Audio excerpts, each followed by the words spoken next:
All right, welcome back, everybody. Today we are at episode 4 of our Digital Maturity Blueprint series of podcasts with an episode Digital Culture and Workforce. Today we have Jess, as usual, with me. We're going to talk about all four topics in this area where we have digital impact of the digital transformation on the environment side, financial side, operational efficiency, and customer experience. Welcome, Jess. Thanks, Nav. Good to be back again for episode 4. I like Yeah. talking about culture. Yes, employee experience. Very interesting topic. We all have been employees, are employees, and some newcomers will also be interested to listen, like how to fit in the new digital culture. So let's start with our first question: environmental impact. How does fostering a digital culture support sustainable workplace? So I think there is a lot of minor things that companies can do for a sustainable workplace. Like virtual events is the main thing. Like in COVID, we learned like there are so many possibilities in the virtual world we can do in the business. So prioritize virtual events, I would say, is the key here because it's always at mass, a lot of people involved, and like if we can save resources through events, that's going to help environment a lot. And then resource efficiency to optimize not just the tech side but also on the human power side. That's the powerhouse where we are losing maybe a lot of efficiency. So that should be like taken care of. And I come across with a study recently that like tiny improvements in our daily lives can help planet a lot, like powering off equipments when they're not in use. We least take care of these things. We hardly bother turning off our lights, equipments. Sometimes TV keeps running on the screensaver mode, and I have seen meeting room screens are on, like lights are on. So if we can focus and make changes in our habits a little bit in these areas, it's gonna help big time. And then promote eco-friendly tools and vendors that we have discussed in the previous episodes also quite a bit, like prioritize working with eco-friendly tools and vendors who focus on Energy Star rating and other ESG scores and stuff. And of course, some companies have gone fully work from home practices for their staff. Some are hybrid. And I have seen like many companies have even released the sitting workplaces, like companies are on a shared basis. Like if you want to go to office, you book a desk and then you go to office and you will find a seat. Otherwise, you may run out of luck to sit in the office. So I think that's a good practice too. Uh, Companies should focus more, and our more companies should focus on this practice. And like another argument I come across, sometimes people say, "Oh, everyone is doing like this, so why we should do things differently?" Is like right is still right, even if nobody's doing it. Wrong is still wrong, even if everyone is doing it. So focus on environment and what is good for your business. Do not follow like what other companies are doing. Of course, there is a myth. It's tough how to track people. People are not very productive, but not really. Like in the last 3-4 years, we have seen a lot of evidences that productivity doesn't decrease in the remote working. And then yet again, reminder to minimize paper use, reduce waste, and recycle items. I mean, there are like kind of I'm hearing two sides of stories sometimes right now, especially with the return to office mandate. They companies are saying that they are mandating that if they think that there is a drop in productivity, or like people are not collaborating better. But I guess on hindsight, I mean, if we take a step back, even before COVID, I kind of have already been in companies where we are already moving towards a hybrid working approach, where the office is already kind of shared, like there's already hot desking in place. So that's especially for the more forward-looking companies. And then of course when COVID hit, everybody just have to go remote and go online. And then this really becomes like the mandate instead, right? Like hot desk or like remote became the mandate. And then companies started to shrink their office space. And they start to look at cost savings in that area. But then that seems to be quickly going away just at the start of like last year, towards the end of this like last year, it started to become like, okay, we have to go back to office because productivity is chopping. I'm not too sure Mm-hmm. about that. Like what you said, I think ultimately, companies should look at a digital first approach. I mean, if you have to walk the talk on being digital, right?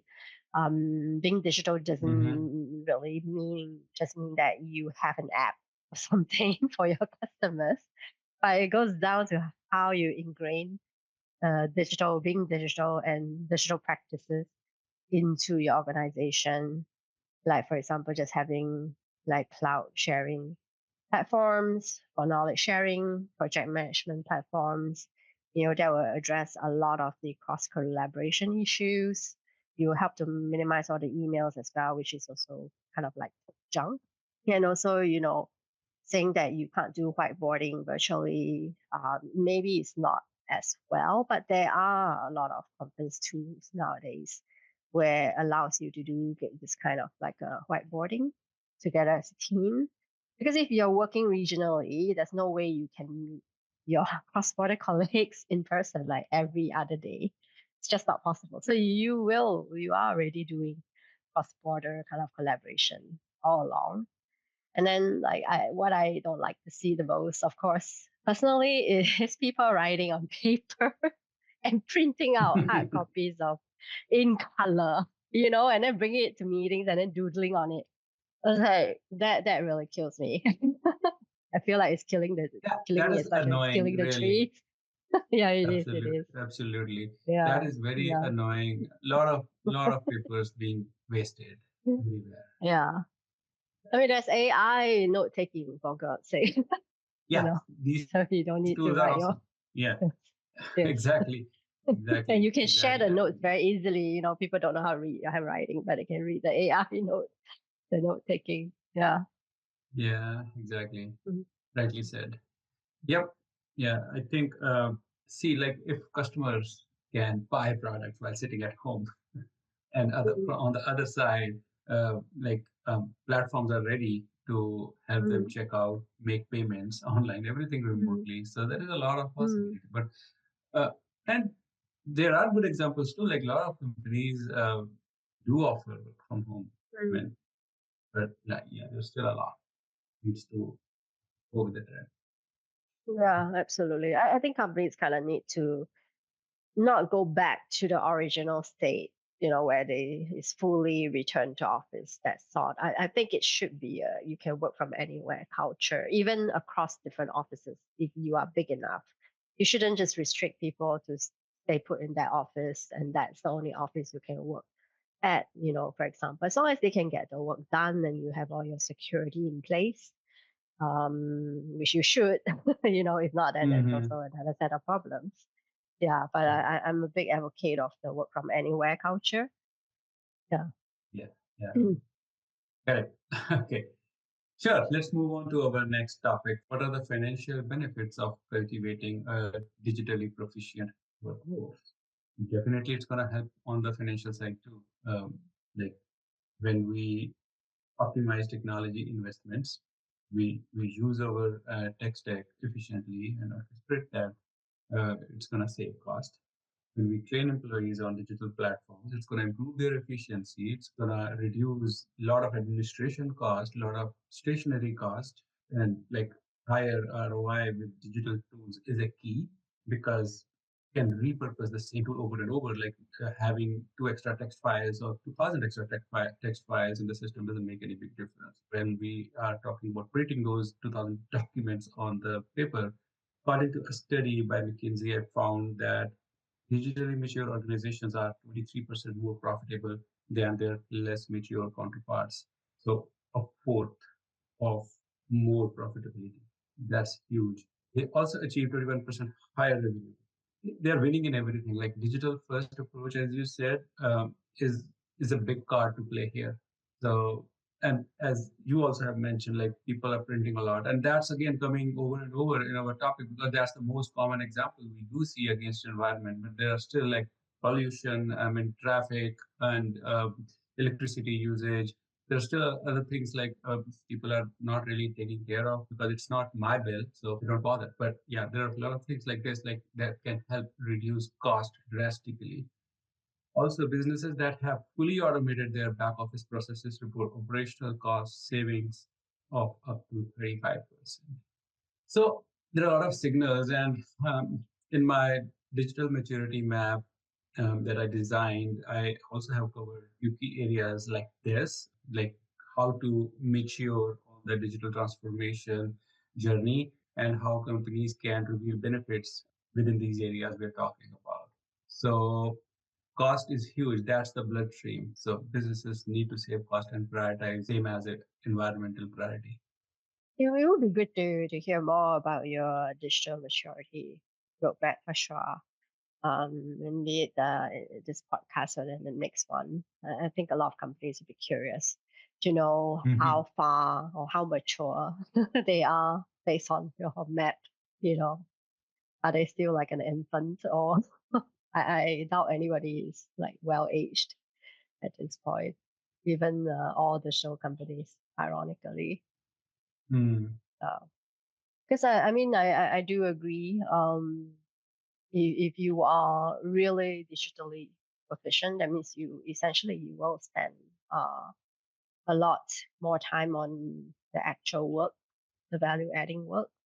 You know, because I read this research from Asana that says marketing teams are actually spending, you know, as much as 63% of their time on very manual, mundane tasks like writing notes, doing like data entry, and Simple things. preparing. See, Yeah, like nothing very big to simple do. things. Yeah, like preparing for meetings, like creating like tons and tons of notes and PowerPoint slides and printing them out, you know. Um, and that's just not efficient. That's not value adding. And you know, given that we have all the tools that we touched on just now, right? These same people can be more productive and efficient. And I'm pretty sure if you give them a choice, they would rather be doing these kind of less mundane stuff. Like they would rather be doing what they were hired to do, especially as the younger generation, you know, they are beginning to kind of fight back against such what they perceive as inefficiencies, especially if they grew up in an environment where they are digitally native. Then when they go into the working world and they get like a rude shock, like why are we still dealing with pen and paper? Why are we still doing all these manual things?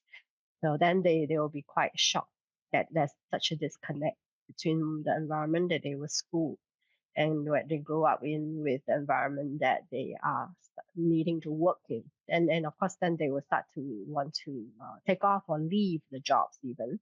And we know that that will be come at a huge cost because, you know, onboarding alone, training the people, getting them used to the culture, settling down with projects and clients, it already takes an average of 6 to 8 months or even 12 months for these people to be fully ingrained and entrenched. And then when they leave, you have to repeat the cycle again, and that comes at a huge cost. So I think companies should take a step back to really try to digitalize more of these types of processes for the longer term. Yeah. Right. Yeah. I mean, that's from HR perspective, and from hiring manager personal experience perspective. Like it's a pain to hire people. We can like again we touched on this. I think when there's also like hiring expensive and hiring the Mm, wrong people even more expensive. So how about like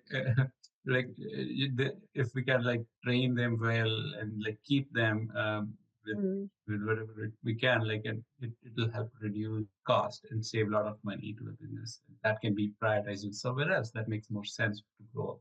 mm. Great. Okay. Thank you for your comments. And with that, we move to our next topic, operational efficiency. And the question is, in what ways does the digital savvy workforce enhance operational productivity?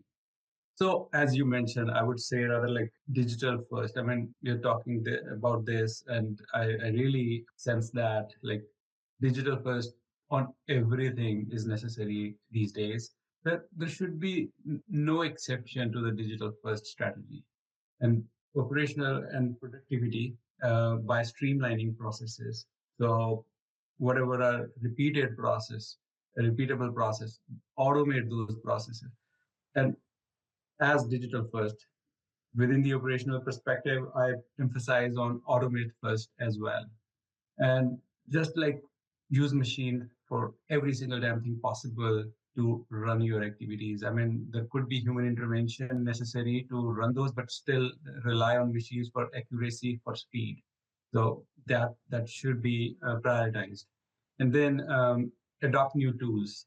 Always keep learning on new tools. Sometimes like we are still go to our comfort zone because we are used to and we are familiar with the tools that we have in the system, and in market there are other tools available, probably can give, because technology horizon is changing every few months, and if we are using 3 years old version of a tool, you are definitely running behind, you're definitely missing out on opportunity to improve or to scale.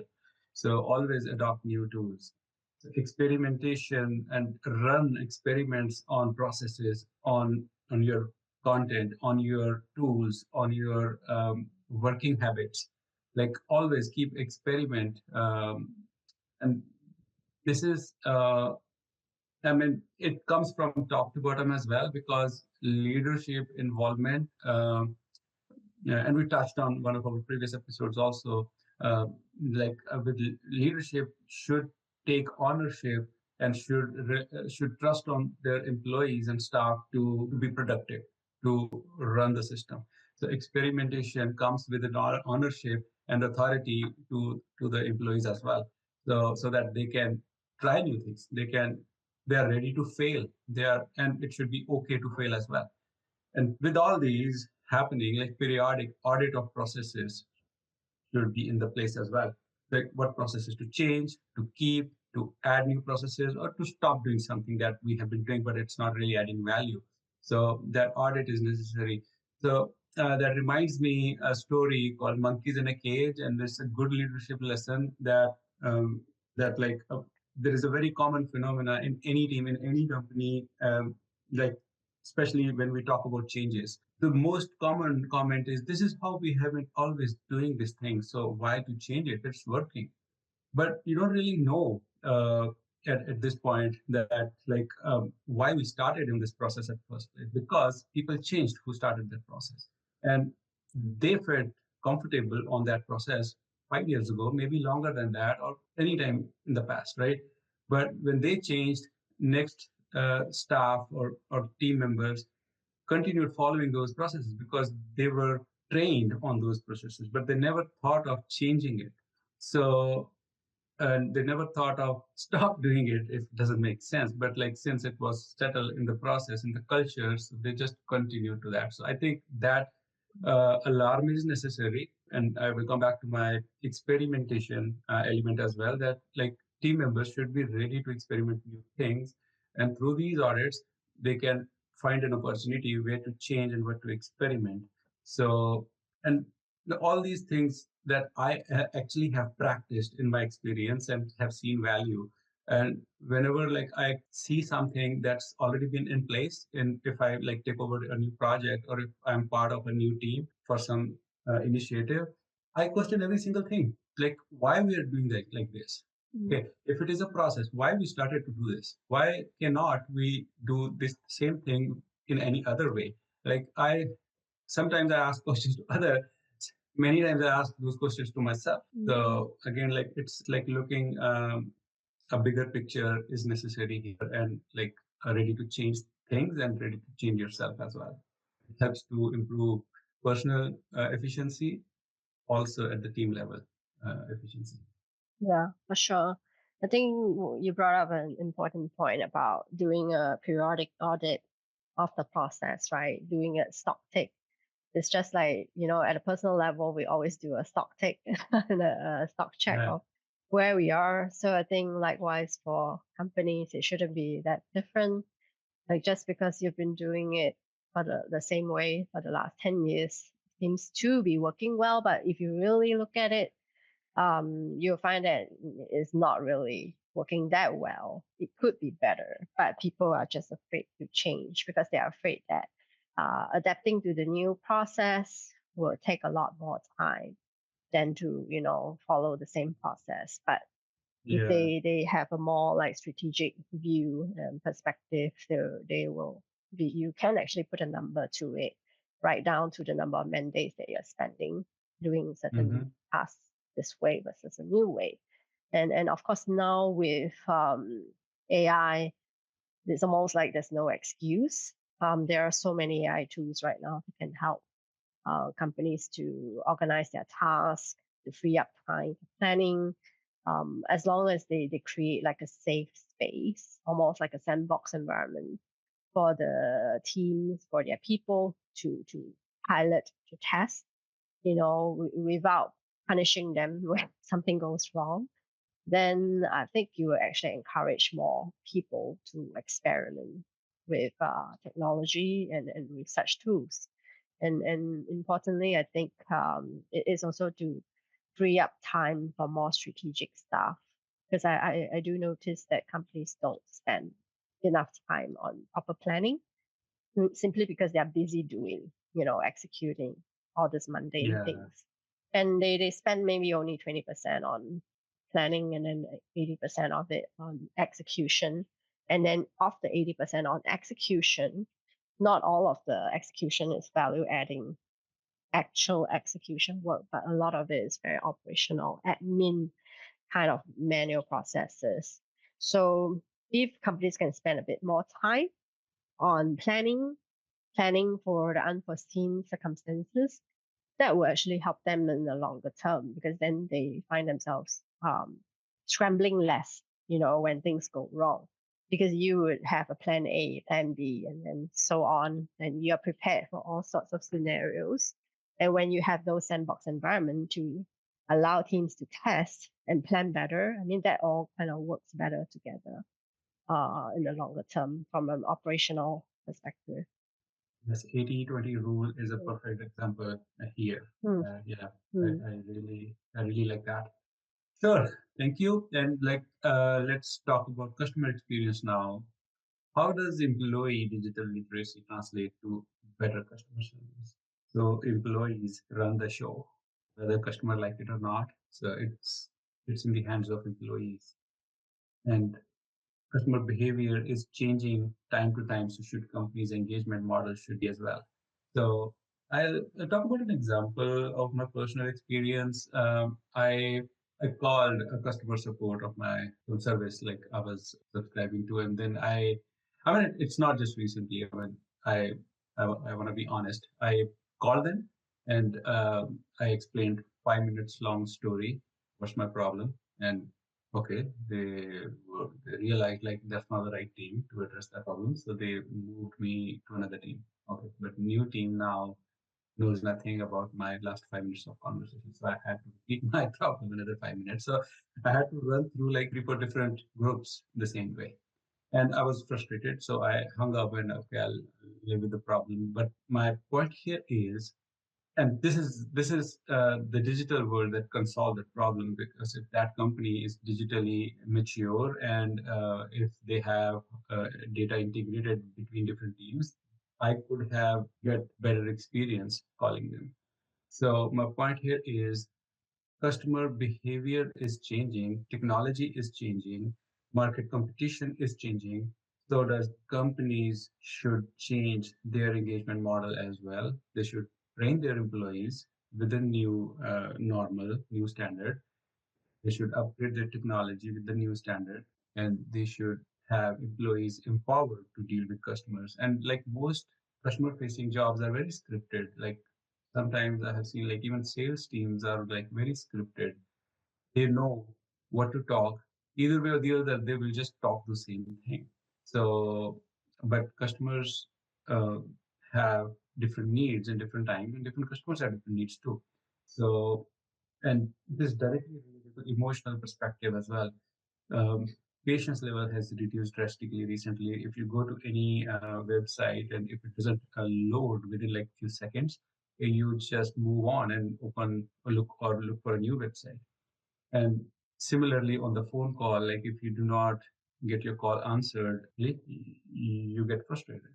So that emotional element is the key here. And again, we're talking about digital literacy for employees. So training is a necessary step here, and empowerment to deal with customers is also very helpful. Customers have multiple options in this competitive market.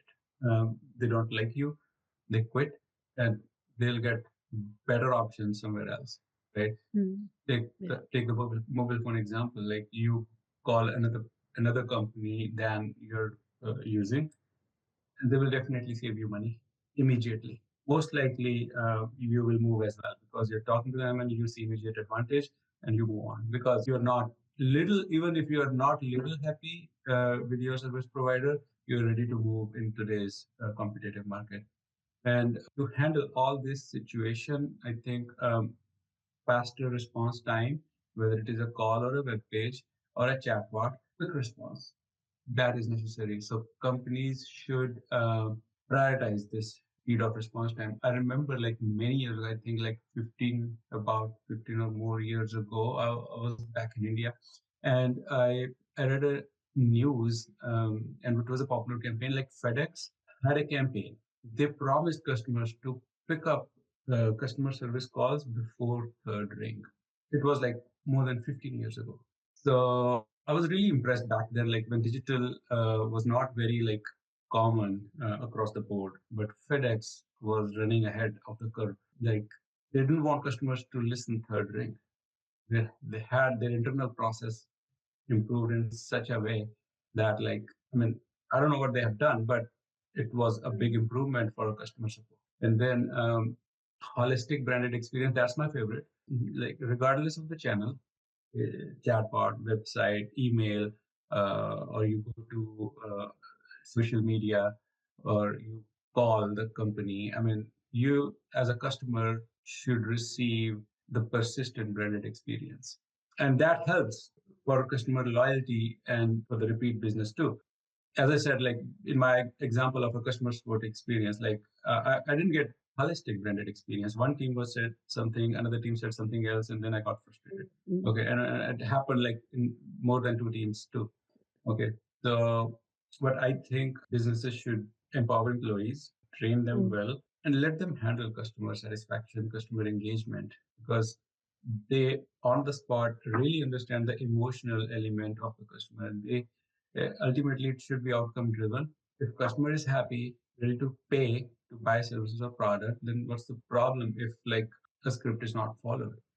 So, and that is a learning element, and companies can learn from those out of script experiences and update their scripts if they have to. I mean, those scripts, I mean, it's like no one shoe fit all, right? So, and Mm. humanize all communications, be empathetic with your employees, with your customers, and have personalized experience. Like as I said, every customer is different. Every employee is different too, right? We all are Yeah. human. Like we all have very unique qualities, strengths, and weaknesses. Though Mm. we are working in a similar environment, but Mm. can still have different qualities, right? So personalization is very much required in all Mm. communications. Yeah. And again, customer centric is necessary because it all is around the customers, right? They feed business. So start with customer centric outcome and then design everything else in the backtrack.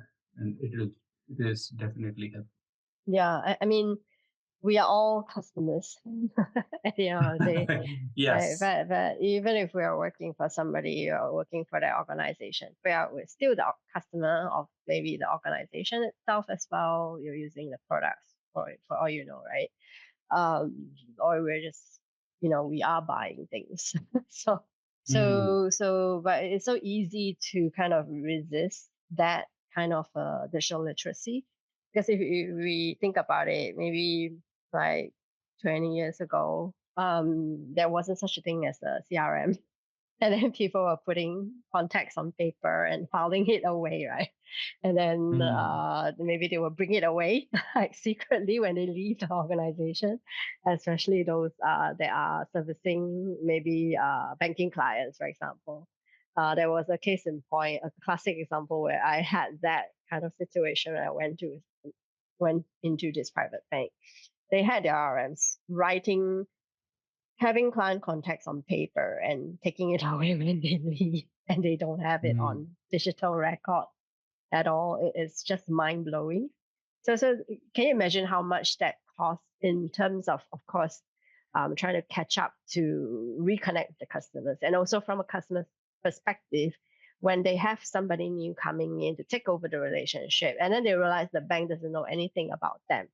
That's very Ah. insulting, especially Same if they've case. been your client for like 10 years. You don't know, everything is on a paper. That's all I am, like a piece of paper to you or something. So that doesn't bode well for experience, for sure. And also, I mean, case in point, another organization, they were struggling for so long to say we want to personalize the comms, we want to do it so much, but we're afraid of making mistakes. We're afraid that if we address them by the wrong name, they will get Mhm. offended or something like that. I Yeah. mean, that to me is the sheer, like, it's the wrong way of looking at things, right? Like, you're asking the wrong question.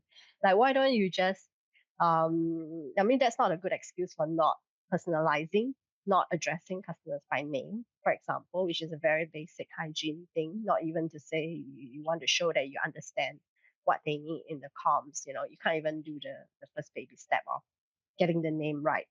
If you are afraid that you make some mistakes in the records, then why not just be transparent and do it the hard way, right? Just ask them, give them an opportunity to correct their name, or they might have changed their name, or just to correct whatever pronouns that they want to be known as well. Just take it as an opportunity instead of seeing it as a problem. So I think essentially, if organizations start to look at all this as opportunities to improve rather than problems that they need to fix, then they will start to ingrain more of a digital first workforce that is truly savvy in using all the tools and platforms to share knowledge, exchange communications with clients, and cater to how the clients want to be reached out to and to be spoken to. So it's not all clients want to have to pick up a call, especially with scam. At least over here in Asia, scam calls are a big thing. So people are kind of shying away from that. So then you need to That's very offer thing. Yeah. alternative digital touch points that they can reach you very quickly, in-app kind of communications with immediate response. And now with Gen AI, agentic kind of deep and smart search, that gives the opportunity for you to connect all of the answers that is sitting in silos across all platforms, so that you can actually give your front office people who is supporting the client communications, like at a click of a button or just a few strokes on the keyboard, they can find the answers immediately related to the customer problem, so that they give them more accurate answers, because nobody wants to be misled. And what is the most frustrating for a customer is when they are being misled, or they are being kind of gaslighted, or just pushed around to other channels because whoever you're speaking to don't know the answer and cannot find the answer on the spot, despite being with you for like 10 years, as a customer. Yeah. So yeah, as you can Yeah. see, I'm very passionate about that. AI is very Mm, interesting. Yeah, mm, we need some time to discuss AI in detail. Definitely, this yeah, Gen AI you mm, mentioned, it's a game changer. Yeah, for the last 1 year, like the whole world has changed how we have been working yeah, with our like processes, with our like strategies. Everything AI is there like in every single thing. Like yeah, so yeah, that's helpful. All mm. right, so I think that's a wrap. So we covered all of those, and yeah, thank you, Jazz, for your insightful knowledge. It's really useful, and Yeah. I look forward for our next podcast. Yeah, it's always a pleasure to be on the podcast with you, Nav. Looking forward to podcast 5. Next is episode 5. Yeah. Yes. Yeah. I look forward to talking again very soon. Yeah. Thank you. Yeah.